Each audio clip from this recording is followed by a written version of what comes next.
Yo habría vivido en paz, pero mis enemigos me trajeron la guerra. Me llamo Darru Delico. Ya conocéis mi historia. No es más que un eco de la vuestra. Durante siglos, millones de personas que viven bajo el suelo de Marte se han alimentado de mentiras desde la cuna hasta la tumba.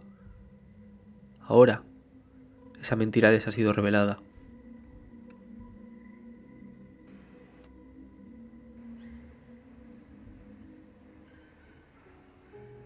Muy buenos días, aulladores. Bienvenidos un día más a la Casa de Marte. Hoy, como sabéis, vamos a analizar el capítulo 17, la selección. Un capítulo que, aunque pueda pasar desapercibido, sobre todo en primera lectura, porque está entre capítulos bastante fuertes, porque el anterior sabemos ya, porque lo hemos analizado, que tenía mucho contenido, y realmente tenemos el paso a la vuelta de la esquina, porque solo nos separa un capitulillo de 8 páginas, por esos mismos motivos, puede pasar de largo. Sin embargo, ahora creo que es mi quinta lectura de este libro, creo que es un capítulo que está muy hecho para la relectura.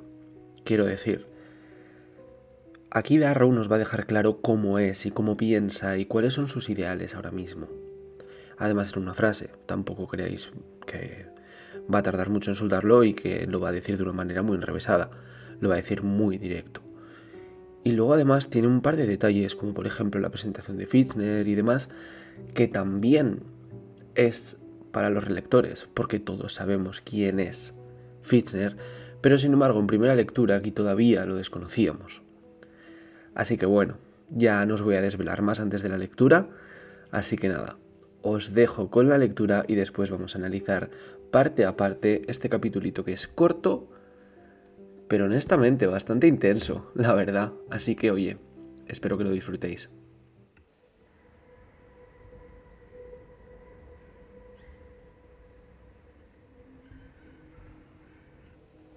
Capítulo 17. La selección.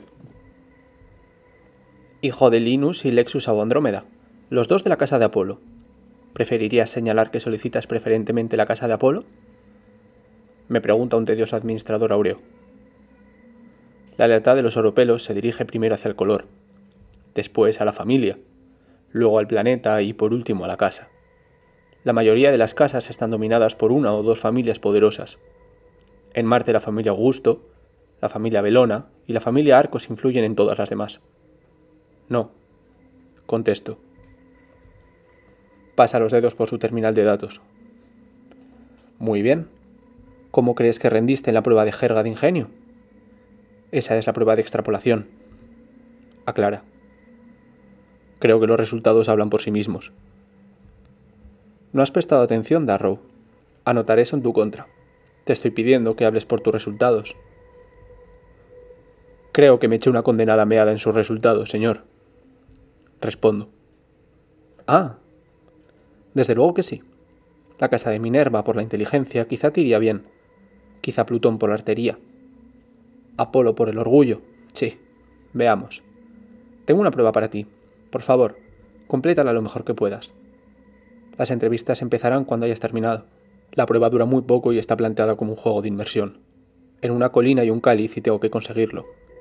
En mi camino se presentan muchos obstáculos. Lo sorteo tan racionalmente como puedo, intentando ocultar la ira cuando un pequeño duende me roba la llave que obtengo. Pero a cada paso del camino hay un maldito contratiempo, algún inconveniente. Y siempre es imprevisible. Siempre está fuera de toda extrapolación.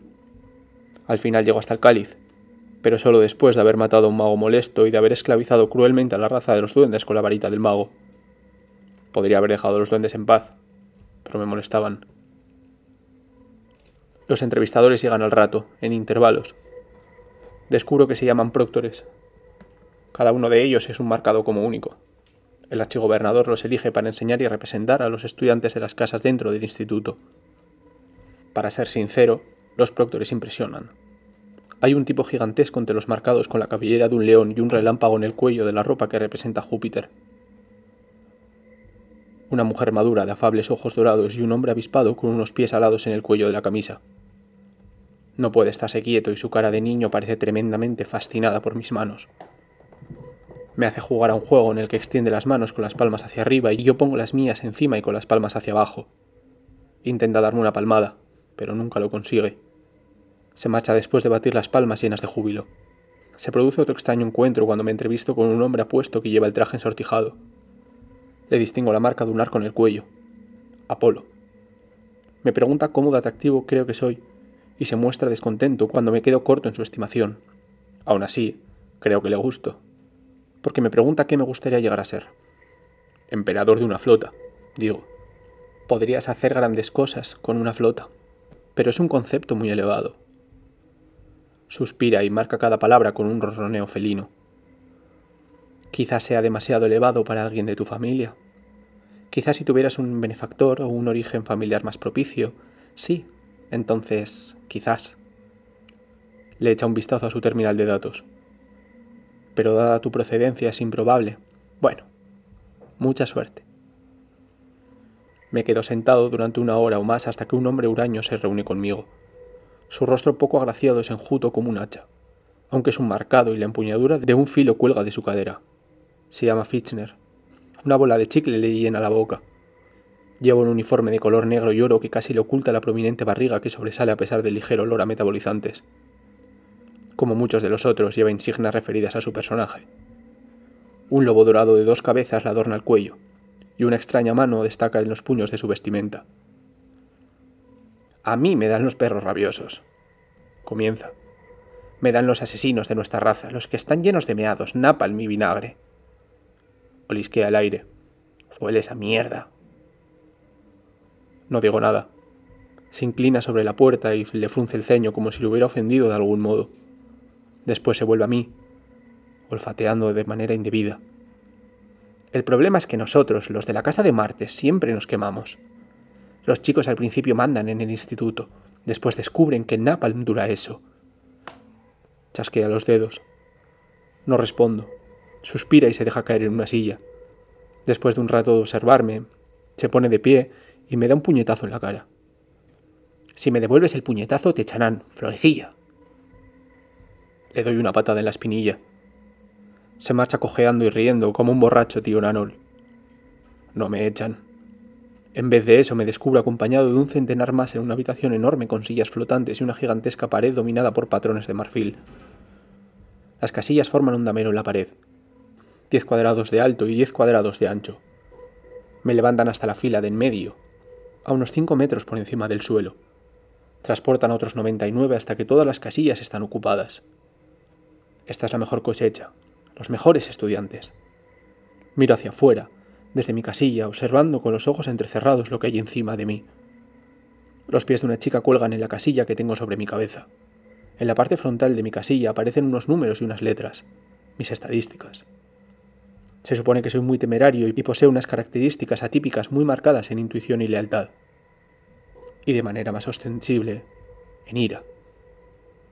Hay 12 grupos en el auditorio. Cada uno de ellos está sentado junto en las sillas flotantes alrededor de estandartes dorados verticales. Veo un arquero, un relámpago, una lechuza, un lobo de 2 cabezas, una corona boca abajo y un tridente, entre otros. Uno de los próctores acompaña a cada grupo. Son los únicos que no llevan los rostros cubiertos. Los demás llevan máscaras ceremoniales, sin rasgos distintivos, doradas y vagamente parecidas a los animales de sus casas. Ojalá hubiera sabido que esto iba a ocurrir. Habría traído un arma nuclear. Estos son los seleccionadores, los hombres y mujeres de mayor prestigio, los pretores y los emperadores, los tribunos, los jueces, los gobernadores. Están allí sentados, mirándome, tratando de escoger a los estudiantes para sus casas, tratando de encontrar a hombres y mujeres jóvenes a los que puedan poner a prueba y a los que ofrecer aprendizajes. Con una sola bomba podría haber destruido a lo mejor y más brillante de su dorado gobierno. A lo mejor es Mira la que está hablando. La selección comienza cuando un chico modificado genéticamente con aspecto de titán resulta elegido primero por la casa del relámpago. La casa de Júpiter. Después les toca a más chicos y chicas de belleza y destreza física antinatural. No puedo sino suponer que también son genios. Llega la 5ª selección. El entrevistador de cara de niño y pies alados flota hacia mí con sus botas doradas. Varios de los seleccionadores de la casa de Mercurio flotan con él. Cuchichean entre ellos antes de hacerme preguntas. ¿Quiénes son tus padres? ¿Cuáles son sus logros de tu familia? Les hablo de mi modesta y falsa familia.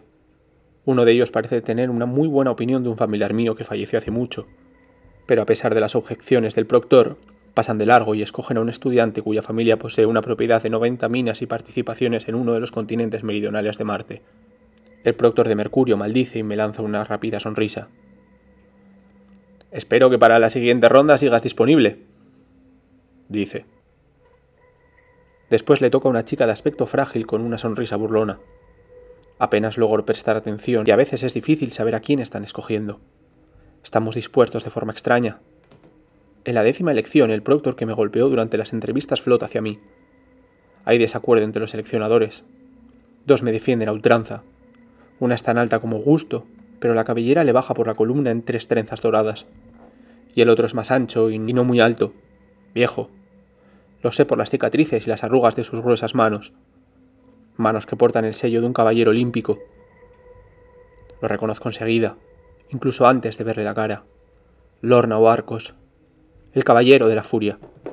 El tercer hombre más importante de Marte que eligió servir al pacto de la sociedad en vez de buscar medallas en la política. Cuando me señala, Fitchner sonríe. Me han elegido en 10º lugar, el 10º de 1000.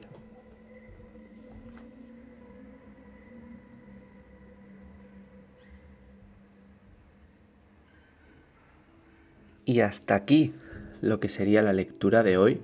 Ya os había dicho que era un capitulito corto, no sé si apenas son 10 minutos lo que ha durado la lectura. El de la semana pasada, por ejemplo, fueron 24, pero es que creo que tenía más del doble de páginas. Pero bueno, realmente las páginas no son importantes, al final es el contenido. Y aquí al final me parece que sienta mucho las bases de muchas cositas que veremos luego. Y además, es lo que os digo, me parece que perfila muy bien la personalidad de Darrow y nos termina de descubrir quién es en primera lectura. Además me parece interesante porque se habla de, por ejemplo, temas como el odio que tiene Darrow hacia los dorados y de un poquito de cómo funciona el universo. Cosas que sabemos que ahora ya hasta lo que podríamos incluso decir el principio de Hijo Dorado se van a perder. Porque una vez, creo que el siguiente no, pero creo que una vez lleguemos al paso ya va a ser absolutamente todo el juego de casas. Conseguir la bandera y que no te maten, franca y honestamente. Así que nada, vamos a ir con esta última pieza y listo. Para empezar, lo primero que me ha parecido muy remarcable de este capítulo es que empieza sentando las bases de cómo funciona el honor de los dorados y la lealtad, más bien, de estos oropelos, como los llama nuestro queridísimo Darrow. Y es que le explica que en primer lugar está el color, después la familia, el planeta y por último la casa. La casa sería el que gobierna tu planeta. Si tú vives en Marte y eres una familia de dorados, tendrás que rendir pleitesía a la familia Augusto, a la familia Belona o como mucho a la familia Arcos. Ya que aunque sabemos que la familia Arcos a día de hoy en la saga no es como Augusto y Belona, tiene mucho poder. Al final, quieras que no, nosotros ya sabemos que tiene un nieto, el cabeza de la casa Arcos, con la soberana. Iba a decir nuestro queridísimo, pero no es nuestro queridísimo, o al menos mío. Así que diremos nuestro odiadísimo Lisandro Aulun. Pero bueno, volviendo a este capítulo, en lo que podemos ver este parrafito que habla sobre su honor y sobre su lealtad, al final podemos saber que este concepto de honor fue impuesto por Silenia Aulun, tras la conquista me refiero. Y es que su primera decisión deliberada, ya que aunque ellos traten de olvidarlo, también fueron condicionados genéticamente 700 años después, estos conceptos se han visto corrompidos. Algunos de ellos, que al marcar primero el honor hacia el color, trataban de cortar cualquier semilla de apoyo a una rebelión de los colores inferiores, por ejemplo, ya que sin el apoyo de algunos dorados ésta se malograría. A su vez, la lealtad hacia la casa que gobierna tu planeta es otro tipo de jerarquía, como os decía ahora, dentro de su propio color, pudiendo ver que incluso dentro de su estructura tienen orden y control, algo que al final es el enemigo acérrimo de la libertad. Pero también es su manera de construir, de cimentar y de mantenerse en el poder. Podemos ver que al final todo este capítulo va un poquito de cómo Darrow termina en la casa de Marte. Y es que absolutamente todas las conversaciones que tiene con los Próctores, quitando la de Fitzner, porque es que esa nos la arrojan a la cara, nos viene a decir el por qué acaba donde acaba.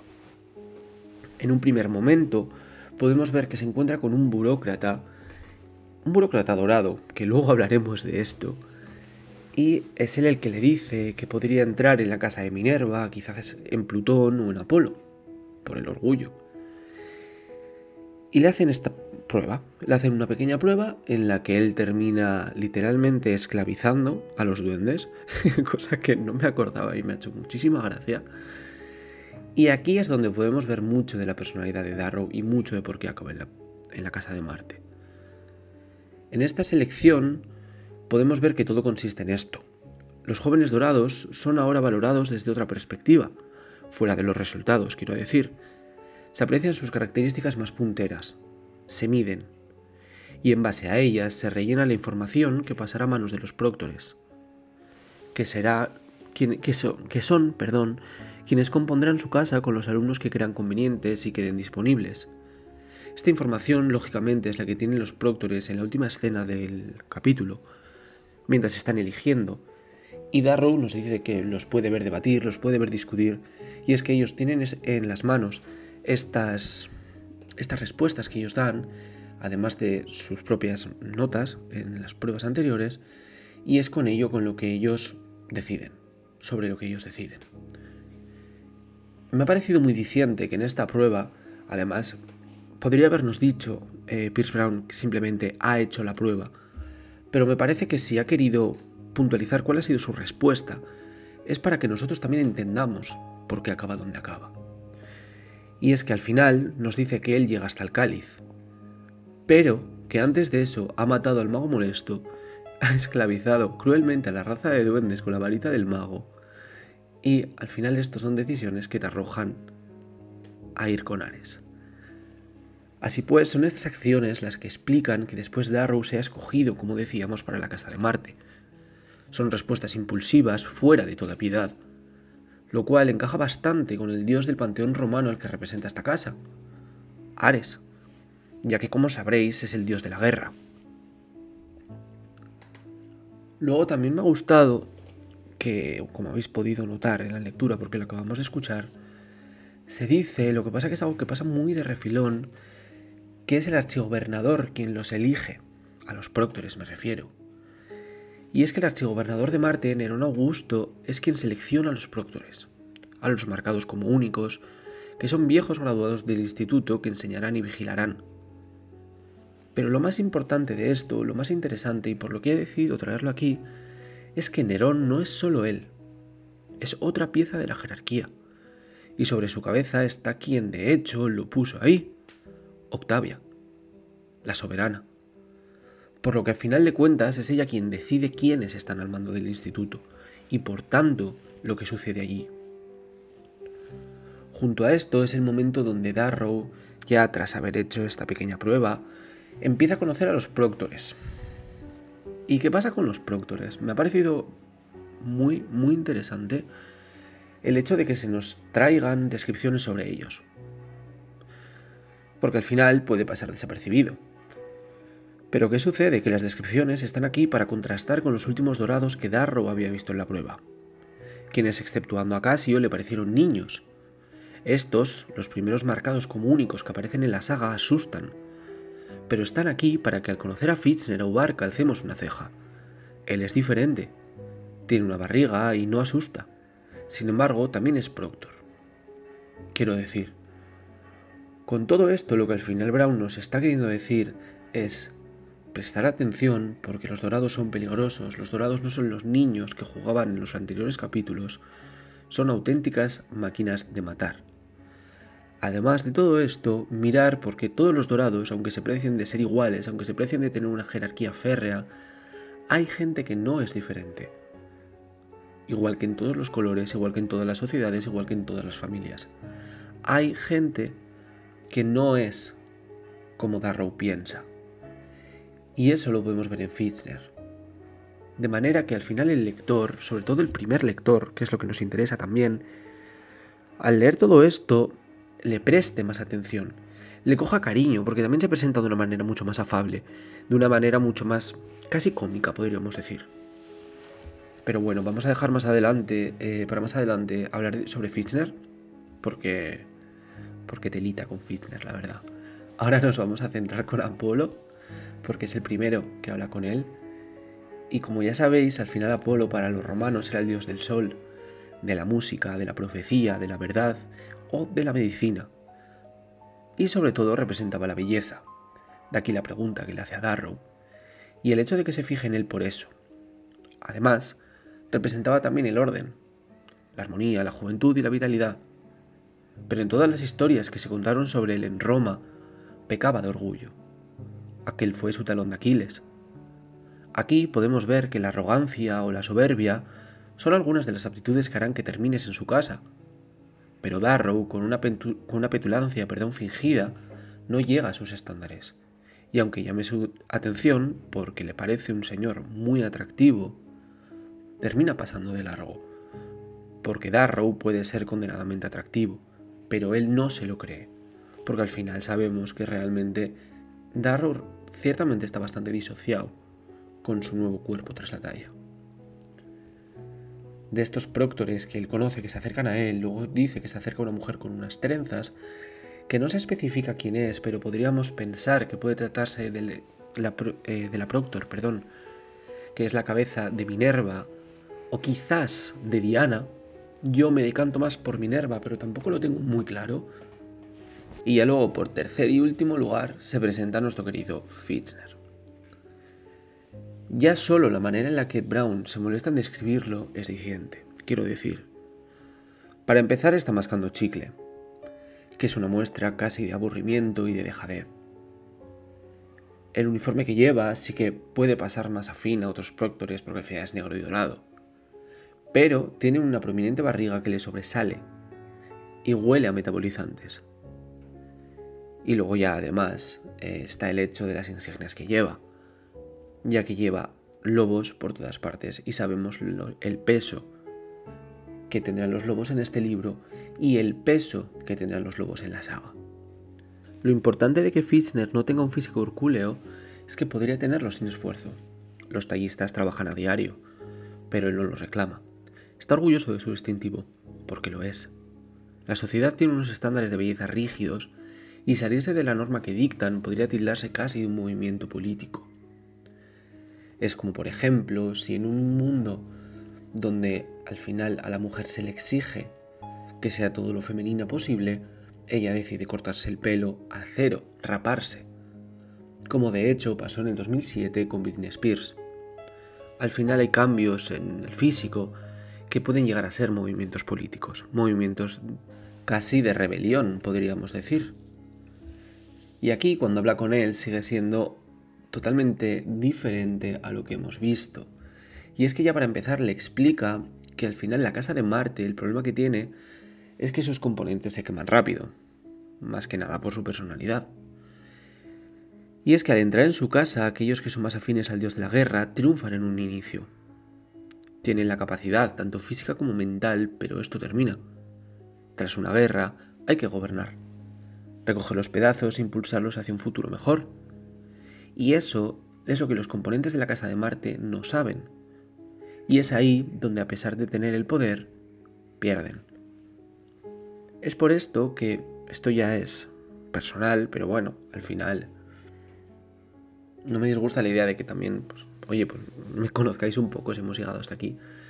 Yo siempre he preferido los libros o las partes de una saga donde los protagonistas ya han conseguido el poder y tienen que gestionarlo y tienen que aprender sobre todo a mover las piezas, a solventar los errores que hayan cometido y a sacar esa ciudad, ese planeta, ese lo que sea hacia adelante. Es por eso que, por ejemplo, de Mistborn, mi libro favorito, era el segundo. De hecho, también en Canción de Hielo y Fuego, mi favorito siempre ha sido Danza de Dragones, porque podemos ver a Jon y a Dany teniendo que gobernar, teniendo que mover las piezas. Ya no es solo ser el conquistador, que es en mi caso mi personaje favorito, que es Dany. Dany ya ha conquistado Meereen. pero Dany ahora tiene que gobernar Meereen. Y es por eso que yo, la verdad que siempre me ha gustado mucho esas partes de la saga, porque me parecen mucho más complicadas, sinceramente. Pero bueno, volviendo ya con esta conversación que tienen Fitzer y Darrow, podemos ver esta pequeña prueba, porque al final, en el caso de Apolo, la prueba era preguntarle cómo de guapo se creía que era. En el caso de Fitzer no va a ser eso. En el caso de Fitzer le va a pegar un puñetazo en la cara y le va a advertir que si se lo devuelve le echarán. ¿Qué sucede? Que si por ejemplo Darrow sería 100% la personalidad que debería de tener alguien de la Casa de Marte, le daría igual que le echasen y le pegaría un puñetazo. ¿Qué sucede? Que Darrow no es 100% la Casa de Marte. Y sobre todo sabemos que conforme avance la saga, este porcentaje de ira, de rabia, de componente de la Casa de Marte descenderá. Y al final lo que hace, porque la prueba del Proctor de Marte es clara. Como os decía, si Darrow le devuelve el golpe solamente será músculo, sin cerebro. Sin embargo, al hacerlo mediante una patada en la espinilla no está incumpliendo las normas. Ha sido capaz de pararse a pensar, de encontrar una salida e ir a por ello. Y esto es justo lo que Fitzer estaba buscando. Estaba buscando a alguien que si, por ejemplo, estando ya dentro del instituto, alguien trata de invadir su casa, no piense antes de lanzarse a por ellos. Que piense si es una maniobra de distracción o si realmente todo el ataque consiste en los 4 hombres que están viniendo de manera frontal. Al ver que Darrow sí es capaz de pararse a pensar, es que luego sabemos que en la selección como tal sucederá lo que sucederá. Es aquí, en esta selección, ya cuando entran en esta sala, que se supone que levitan y demás, lo cual me ha dado mucha pena porque mira que tengo ilustraciones guardadas y no hay ninguna de esta escena. Y es que me parecería muy chulo poder ver a todos los dorados alzados como por alturas, como si fuese un anfiteatro con los numeritos y las características escritas encima, esperando a que los escojan. Y sobre todo también sus caras, porque al final los dorados siempre han sido petulantes, siempre han sido soberbios, y estar ahí como conejillos o gatitos esperando a que los adopten me parece condenadamente fascinante, la verdad. Aquí, en el caso de Darrow, además de ver su nuevo cabello dorado y su físico hercúleo, podríamos ver que encima suya pone que es temerario y que posee unas características atípicas muy marcadas en intuición, lealtad y de manera más ostensible, en ira. Esta lectura, que en pocas palabras hace de su personaje, encaja a la perfección con lo que veremos de él en los 2 libros siguientes. A su vez, es la razón del por qué acabará en la Casa de Marte. La ira. De haber reaccionado de otro modo al golpe de Fitzer no lo hubiera elegido, como acabamos de decir, pero al poseer la ira pero saber gestionarla es una de sus primeras elecciones. Luego es en este momento donde, para mí, está una escena que honestamente casi no me acordaba de ella y me parece muy interesante y que deberíamos, no sé exactamente cómo decirlo, tendríamos que tenerla en cuenta cuando vayamos a hacer un análisis, por ejemplo, del arco de Darrow.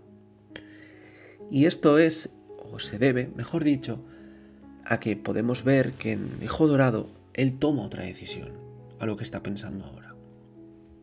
Y ese distintivo creo que es, además de diciente, revelador.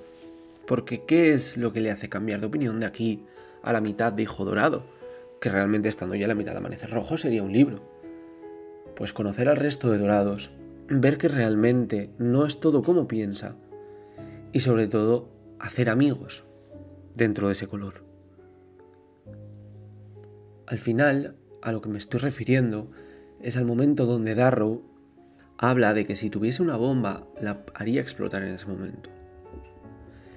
Esta idea de Darrow, la cual casi podríamos considerar como un pensamiento intrusivo, es fruto de la cercanía con el asesinato de su esposa y con el desconocimiento de los dorados. Al no haber compartido ni tiempo ni espacio con ellos, desconoce sus corazones. Corta a todos por el mismo molde y esta furia es interesante recordarla más adelante. Como os decía, podríamos comparar el Darrow de Hijo Dorado con este y los cambios serían enormes. Más que nada porque además podemos ver que aquí se acercaría a esta parte más sangrienta de los hijos de Ares. Sin embargo, después de estrechar esos lazos y demás, él decidirá quedarse con la parte más constructiva de Ares, que es al final lo que necesitan, porque un destructor de mundos realmente no va a traerte nada bueno. Un destructor de mundos acabará con lo que hay establecido, pero jamás podrá gobernar y jamás podrá edificar, que es lo que hace falta después de una guerra civil y después de una rebelión. En este momento, ya al final del capítulo, podemos ver cómo los están escogiendo uno a uno, y una vez más podemos observar cómo la fingida meritocracia de los dorados, o lo que los dorados creen que tienen, está corrompida. Cómo sus propios ideales o el honor del que se precian también lo están. Y es que no es solo sacar una buena puntuación en las pruebas o ser de una determinada manera para encajar en las características de una casa. También es política. Es permanecer a una gens puntera y que seguramente los proctores les deban un favor a los padres del estudiante, porque ser escogidos tan rápido al final ya es un prestigio. De todas formas, nuestro querido Darrow tiene muy buenas puntuaciones y unas características que al proctor que le acaba eligiendo, Fitzner, le interesan mucho. Además de, bueno, pues por un tema, la verdad. Y es que tanto es así como que lo eligen en 10º lugar de 1000. Y es que aunque Lorne no es proctor, es el cabeza de una de las 3 familias más importantes de Marte, por lo que tiene peso en la decisión de la Casa de Marte. Aunque Fitzner estaba interesado en él y seguramente lo hubiera escogido, aunque quizás no tan rápido porque sabría que Darrow era un arma, porque Darrow ahora mismo es una bomba de relojería. Entonces los otros proctores tan rápido no lo iban a escoger, por lo que quizás podía haber esperado a la siguiente ronda. Sin embargo, es Lorne quien lo señala, y haber llamado la atención de la gens Arcos es una condenada buena señal, sobre todo porque sabemos que Darrow no está aquí para pasar el rato, Darrow está aquí para intentar conseguir un mecenazgo, y para conseguir su venganza y demás. Y para estos, todos sabemos ya que lo que acaba de hacer, que es ya llamar la atención de una de las personas más importantes de Marte, es condenadamente interesante y bueno. De hecho, podemos saber que ya ha llamado de cierta manera la atención de las 3 casas más importantes de Marte, porque se ha hecho amigo de Casio, se ha hecho amigo del bueno de Julián, ya ha tenido un par de miradas y situaciones extrañas con Virginia, y ahora es Lorne quien lo escoge. Así que nada, a partir de ahora ya sabemos que estas serán casi las relaciones que más nos podrían interesar de este libro, que son la que tiene con Casio, la que tiene con Virginia y la que tiene con Sevro, porque al final son, desde mi punto de vista, las más complicadas. Pero bueno, eso ya lo veremos más adelante. La semana que viene analizaremos el capítulo 18 con discípulos y hoy lo dejamos aquí. Como ya os he dicho, un capítulo cortito, pero bueno, sí que es cierto que me pongo a hablar y por mucho que sean 9 páginas acabo hablando 25 minutos, pero bueno, un placer, espero que lo hayáis disfrutado, espero que hayáis desconectado, que si estáis trabajando se os haya hecho más ameno y que si estabais limpiando en casa también. Así que nada, nos vemos la semana que viene, un abrazo enorme y como siempre, espera ad astra.